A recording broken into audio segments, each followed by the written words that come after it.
کے مقاصد کیا ہیں، اس حوالے سے آج ہم پڑھیں گے۔ تشبیہ کے کئی مقاصد ہیں، پہلے ہم مقاصد دیکھ لیتے ہیں، پھر اس کے بعد ہم اشعار پڑھیں گے۔ بعض اوقات ایسا ہوتا ہے کہ ممدوح کی طرف کوئی ایسی بات منسوب کی جاتی ہے جس کی ہم تعریف کر رہے ہوتے ہیں، اس کی طرف ایسی بات منسوب کی جاتی ہے کہ جو عجیب و غریب سی ہوتی ہے، جس کے بارے میں مطلب ہر ایک یہ نہیں سوچ سکتا کہ ایسا ہو سکتا ہے یا نہیں، تو اس کے ممکن ہونے کو بیان کرنے کے لیے تشبیہ دی جاتی ہے۔ تو ایک وجہ ہوتی ہے مشبہ کے ممکن ہونے کو بیان کرنا، کہ جس کو ہم تشبیہ دے رہے ہیں یہ در حقیقت ممکن ہے۔ ایک وجہ ہوتی ہے کہ اس کی حالت کو بیان کرنا، یعنی مشبہ جو ہوتا ہے اس کے بارے میں لوگوں کو پتہ نہیں ہوتا کہ مشبہ کے اندر کیا کیا اوصاف ہیں، کیا کیا اس کی خوبیاں ہیں، اس خوبیوں کو بیان کرنے کے لیے تشبیہ دی جاتی ہے۔ بعض اوقات ایسا ہوتا ہے کہ مشبہ کی خوبیاں تو معلوم ہوتی ہیں لیکن وہ مجمل طور پر معلوم ہوتی ہیں یا ان کی کیفیت کنفرم نہیں ہوتی، تو ان کی خوبیوں کی مقدار بیان کرنے کے لیے تشبیہ دی جاتی ہے۔ بعض اوقات ایسا ہوتا ہے کہ جو چیز مشبہ کی طرف منسوب کی گئی ہے، جس کو ہم تشبیہ دے رہے ہیں، جس کی تعریف کر رہے ہیں، اس کی طرف جو چیز منسوب کی گئی ہے تو اس کو مثال کے ذریعے مزید واضح کرنے کا ارادہ ہوتا ہے، تو اس کے لیے پھر تشبیہ دی جاتی ہے۔ بعض اوقات ایسا ہوتا ہے کہ مشبہ کو بنانے سنوارنے کے لیے یا مشبہ کی برائی بیان کرنے کے لیے بھی تشبیہ بیان کی جاتی ہے۔ تو یہ ٹوٹل جو ہے یہاں پہ 5 یا 6 وجوہات بنتی ہیں۔ قال البختری، بختری کہتا ہے کہ دان لی عید الافاتی، دان قریب ہیں الی ایدی، ہاتھوں کی طرف، الافاتی ضرورت مندوں کے ہاتھوں کی طرف قریب ہیں، وشاسعن ان کل ند، اور دور ہیں ہر ہم مثل سے، ہم پلہ سے، فن ندا سخاوت میں، و دریبن، اور ہر ایک جیسے سے، دریبن بھی ایک جیسے کو، ند کے ہم نہیں ہے۔ مطلب وہ کہنا چاہ رہے ہیں کہ جو میرے ہاتھ ہیں ضرورت مندوں کے قریب ہیں اور اپنے جیسے لوگوں سے دور ہیں، جو میرے جیسے سخی ہیں ان سے یہ دور ہیں۔ اب یہ بات سمجھ میں آنے والی نہیں کہ دور بھی ہو قریب بھی ہو، تو پھر اس بات کے ممکن ہونے کو بیان کرنے کے لیے اس نے آگے تشبیہ دی۔ وہ کہتا ہے کل بدری، جیسے کہ چاند ہوتا ہے، افرط فی العلوی، یہ بلندی میں بہت زیادہ ہوتا ہے، ودعوہ، بلندی میں بہت زیادہ مطلب بہت دور ہوتا ہے، بہت اونچا ہوتا ہے، لیکن ودعوہ، اس کی جو روشنی ہے، للعصبتی، اس جماعت کے لیے، السارینہ، جو رات کو چلنے والی ہے، جدو قریب، بہت قریب ہوتی ہے۔ اب بلندی بھی ہے چاند میں اور قریب قربت بھی ہے، تو اسی طرح میرے اندر بھی بلندی بھی ہے اور قربت بھی ہے، دوری بھی ہے قربت بھی ہے۔ یہ ممکن ہونے کو بیان کیا جا رہا ہے۔ دوسری مثال ہے، نابغہ زبیانی کہتا ہے کأنک شمس، گویا کہ تو ایک سورج ہے، والملوک کواکب، اور بادشاہ جو ہیں سارے ستارے ہیں، اذا طلعت، جب سورج نمودار ہوتا ہے تو لم یبدو منہن کوکب، کوئی ستارہ ظاہر نہیں رہتا۔ اب یہاں پہ حالت بیان کی جا رہی ہے اپنے ممدوح کی، کہ میرے ممدوح کے سامنے کسی بادشاہ کی کوئی حالت نہیں ہوتی، اس حالت کو بیان کرنے کے لیے سورج کے ساتھ تشبیہ دی ہے۔ قال المتنبی فی وصف اسد، متنبی شیر کی شیر کے وصف کو بیان کرتے ہوئے کہتا ہے کہ ما قوبلت، سامنا نہیں کیا جاتا، عیناہ، شیر کی آنکھوں کا، الا ظنتا، مگر یوں محسوس ہوتا ہے، گمان کیا جاتا ہے ان آنکھوں کو کہ تحت الدجا، وہ رات کے اندھیرے کے نیچے، نار الفری کی، کسی جماعت کی آگ ہے، حلولا، جو قیام کرنے والی ہے۔ مطلب شیر کی آنکھیں یوں لگتی ہیں جیسے کہ اندھیری رات میں درخت کے نیچے قیام کرنے والی کوئی جماعت آگ جلا کر بیٹھی ہو، تو ایسا لگتا ہے۔ اب یہاں پہ جو ہے وہ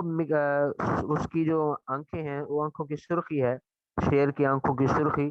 وہ بیان کی جا رہی ہے۔ تو سب کو پتہ ہے کہ شیر کی آنکھیں سرخ ہوتی ہیں، لیکن کتنی ہوتی ہیں، تو اس کو بیان کرنے کے لیے اس نے ایک ایسی آگ سے تشبیہ دی جو کوئی جماعت اندھیری رات میں جلا کر بیٹھی ہو۔ اللہ تعالیٰ فرماتا ہے، اگلی مثال ہے، اللہ تعالیٰ فرماتا ہے والذین یدعون من دونہ، جو اللہ تعالیٰ کے غیر کو پکارتے ہیں، ان کی عبادت کرتے ہیں،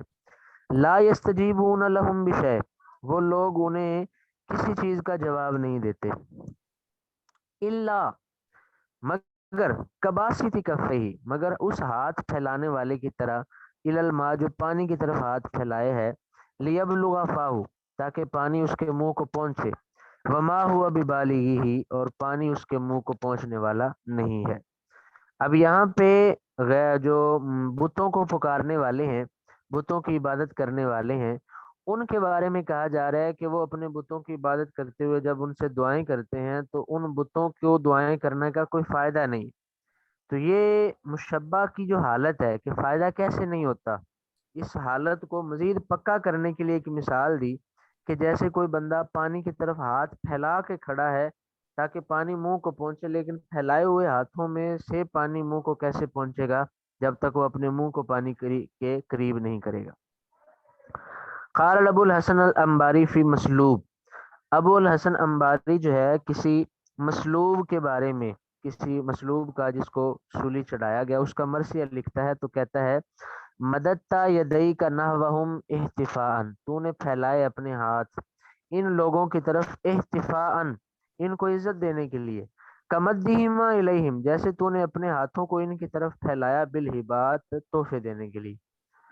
تو اب اس مثال کے اندر جو ہے وہ اس کے ہاتھ پھیلے ہوئے ہاتھوں کو تشبیہ دی جا رہی ہے کہ وہ لکڑی کے اوپر لٹکا ہوا ہے اور اس کے ہاتھ پھیلے ہیں۔ تو اب یہ ہاتھ پھیلنے کی تزئین یعنی اس کی اس کیفیت کو عمدہ خوبصورت بیان کرنے کے لیے کہ یہ بڑی اچھی لگ رہی ہے، جیسے یہ زندگی میں جو ہے وہ عطائیں کرنے کے لیے ہاتھ پھیلاتا تھا، تو اسی طرح اب جو ہے یہ عزت دینے کے لیے اس نے ہاتھ پھیلائے ہوئے ہیں۔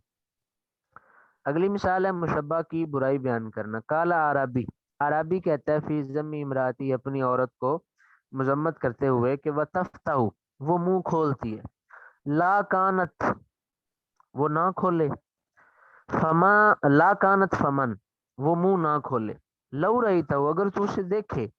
توہمتہ تو تو سمجھے اسے باب من النار آگ کا ایک دروازہ، یفتح جو کھول دیا گیا۔ اب اس کے منہ کو، منہ کے کھلنے کو آگ کے دروازے کے ساتھ تشبیہ دی ہے کیونکہ اس کے منہ کے کھلنے کی برائی بیان کر رہا ہے وہ۔ اب دوبارہ قاعدے کے تحت جو اغراض مشبہ ہیں، تشبیہ ہیں، ان پہ دیکھ لیں تو پھر آپ کو یہ اشعار اچھی طرح سمجھ آ جائیں گے کہ مشبہ کے ممکن ہونے کو بیان کیا جاتا ہے۔ یہ کب کیا جاتا ہے؟ جب کسی عجیب و غریب چیز کو مشبہ کی طرف منسوب کیا جاتا ہے تو پھر اس کی غربت ختم کرنے کے لیے، اجنبیت ختم کرنے کے لیے تشبیہ دی جاتی ہے۔ حالت بیان کرنے کے لیے جو ہے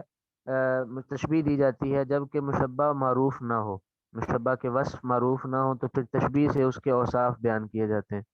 اور مشبہ کے جب وصف معروف ہوں تو پھر ان کی مقدار یا ان کی تفصیل بیان کرنے کے لیے بھی تشبیہ لائی جاتی ہے۔ بعض اوقات ایسا ہوتا ہے کہ مثال کے ساتھ مشبہ کو واضح کرنے کے لیے بھی تشبیہ لائی جاتی ہے، اور بعض اوقات ایسا ہوتا ہے کہ مشبہ کو خوبصورت بتانے کے لیے یا مشبہ کی برائی بیان کرنے کے لیے بھی تشبیہ لائی جاتی ہے۔ آگے مشقیں ہیں، ان مشقوں کو حل کرنے کا نمونہ۔ قال ابن الرومی فی مدح اسماعیل ابن بلبل، ابن رومی اسماعیل بن بلبل کی مدح میں کہتا ہے کہ وکم ابن قد علا کتنے باپ بلند درجہ ہوئے، پہ ابنی باپ بیٹے کی وجہ سے، ذرا شرفن شرف کی بلندیوں پر، کما علا برسول اللہ جیسے کہ پیارے آقا صلی اللہ علیہ وسلم کی وجہ سے عدنانو حضرت عدنان بلند ہوئے۔ اب اس میں باپ کا بیٹے کی وجہ سے بلند ہونا، اس کو تشبیہ دی حضرت عدنان کا پیارے آقا صلی اللہ علیہ وسلم کی وجہ سے بلند ہونا۔ تو یہ بات چونکہ بظاہر ممکن نظر نہیں آتی، بظاہر عجیب سی لگتی ہے کہ باپ کا مرتبہ بیٹے کی وجہ سے بڑھے، تو اس کو ممکن ہونے کو بیان کرنے کے لیے سرکار دو عالم صلی اللہ علیہ وسلم والی اس نے مثال دی۔ کالا ابو طیب فی المدی، ابو طیب مدح کرتے ہوئے کہتے ہیں ارا کل ذی جودن میں سمجھتا ہوں کہ ہر بادشاہ، ذی جودن سخاوت کرنے والا، الیہ کا مسیر ہو تیری طرف ہی اس کا رجوع ہے، کانا کا بحرن گویا کہ تو سمندر ہے، والملوک جداولو اور جو بادشاہ ہیں وہ نہریں ہیں۔ اب ہر بادشاہ کا ممدوح کی طرف رجوع کرنا، اسے تشبیہ دی گئی، اور تشبیہ دی گئی نہر کے ساتھ، تو یہ حالت بیان کرنے کے لیے تشبیہ دی گئی۔ آگے پہلی مشق ہے قال البختری، بختری کہتا ہے، اب آپ نے اس ہر مشق میں ترجمہ سنتے جانا ہے اور ذہن میں سوچنا ہے کہ اس میں کون سی غرض ہو سکتی ہے۔ دنوتا تواضعان کہ تو پست ہو گیا، تو جھک گیا تواضع کرتے ہوئے، وعلوت مجدن اور تو بلند ہو گیا بزرگی کے پیش نظر، فشانا کا دونوں تیری شانیں ہیں، انخفاض جھک جانا بھی، و ارتفاع اور بلند ہونا بھی۔ یہ ممدوح کی حالت بیان کی ہے، اور اس ممدوح کی حالت کو پھر سورج کے ساتھ تشبیہ دی ہے، کہتے ہیں قضا کا شمس، جیسا کہ وہ سورج تبعد دور ہے کہ انتسامہ کہ اس کے سامنے ہوا جائے، وَيَدْنُ الضَّوْءُ مِنْهَا وَالشُّعَاءُ اور اس کی روشنی اور شعاع لوگوں کے قریب ہوتی۔ تو سورج دور بھی ہے قریب بھی ہے، تو جھکا ہوا بھی ہے اور بلند بھی ہے۔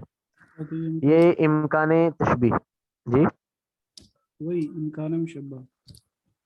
امکان تشبیہ یعنی مشبہ کے ممکن ہونے کو بیان کیا جا رہا ہے۔ اگلا ہے جی شریف رضی، وہ کہتا ہے کہ احبو کا میں تجھ سے محبت کرتا ہوں، یا لون الشباب اے جوانی کے رنگ، لانی کیونکہ میں، ارائیتکما میں نے تم دونوں کو دیکھا ہے، فی القلب والعین تواما آنکھ اور دل میں جڑواں، سکنتی سواد القلب تو دل کی سیاہی میں رہائش پذیر ہوا، از کنت شبہ کیونکہ تو اس کے مشابہ ہے، فلم ادری میں نہیں جانتا، من اس دن کسی مشکل میں، کہ من القلب من کما تم دونوں میں سے دل کون ہے۔ اب یہاں پہ شباب کی جو جوانی کا جو رنگ ہے، اس رنگ کو جو ہے وہ تشبیہ دی ہے دل کی سیاہی کے ساتھ، اور یہ حالت بیان کی ہے۔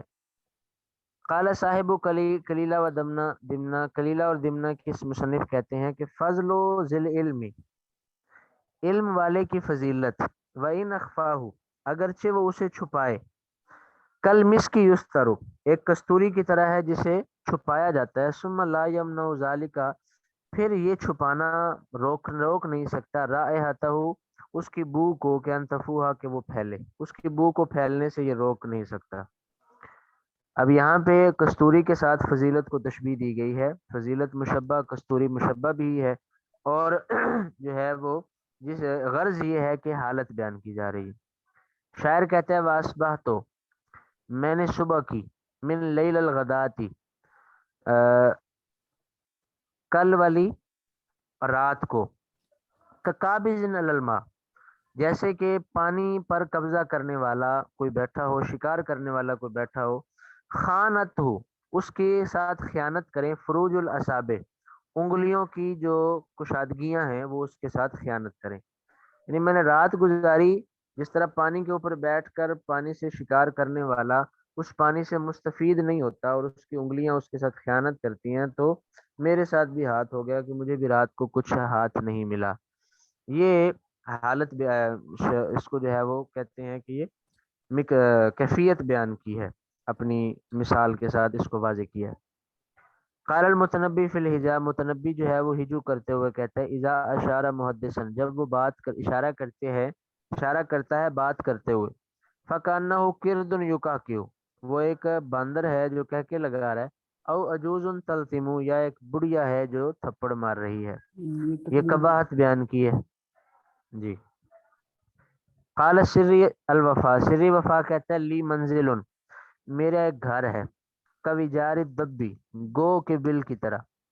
انزلہ میں اس میں رہائش پذیر ہوں، دن کن تنگ ہے،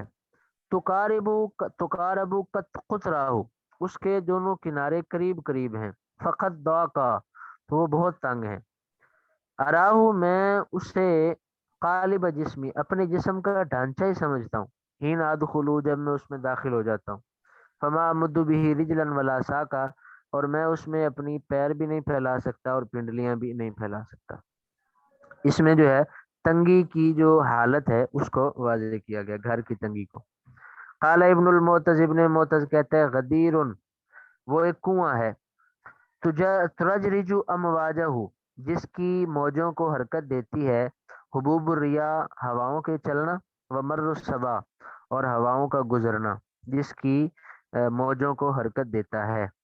اذ الشمس من فوقه اشرقت کیونکہ سورج اس کے اوپر چمک رہا ہے، توہمدہ تو اسے سمجھے گا جوشن مذہبہ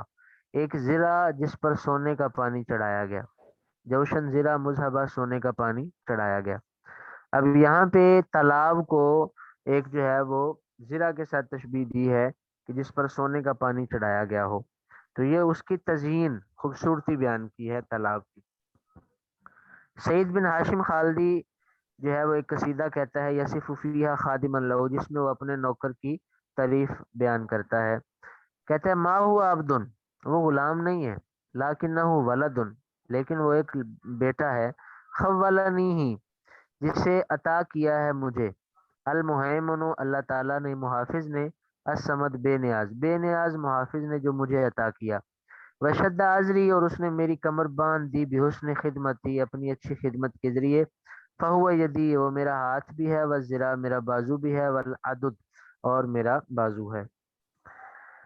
یہاں پہ اس کی حسن خدمت کو جو ہے وہ اس نے تشبیہ دی ہے بیٹے کے ساتھ، کہ وہ اللہ تعالیٰ کا عطا کردہ ایک بیٹا ہے، تو یہ حالت بیان کی ہے مشبہ کی، اور یہاں تحسین بھی کہہ سکتے ہیں کہ مشبہ کی تحسین کی ہے اس نے۔ قال المورہ فی الشیب والشباب، مورہ جو ہے جوانی بڑھاپے کے بارے میں کہتا ہے کہ خبرینی، مجھے بتاؤ ذرا، ماذا کرہتی، کہ کیا کیا چیز تم کس چیز کو ناپسند کرتے ہو، من الشیب، بڑھاپے کی کس چیز کو تم ناپسند کرتے ہو، فلا علم لی بذنب المشیبی، مجھے بڑھاپے کی خرابیوں کا علم نہیں، ازیاء النہار، کیا دن کی روشنی کو ناپسند کرتے ہو، ام وضح اللؤلؤ، یا موتی کی چمک کو تم ناپسند کرتے ہو، ام کون ہو، یا اس بڑھاپے کی جو سفیدی ہے اس کا ہونا،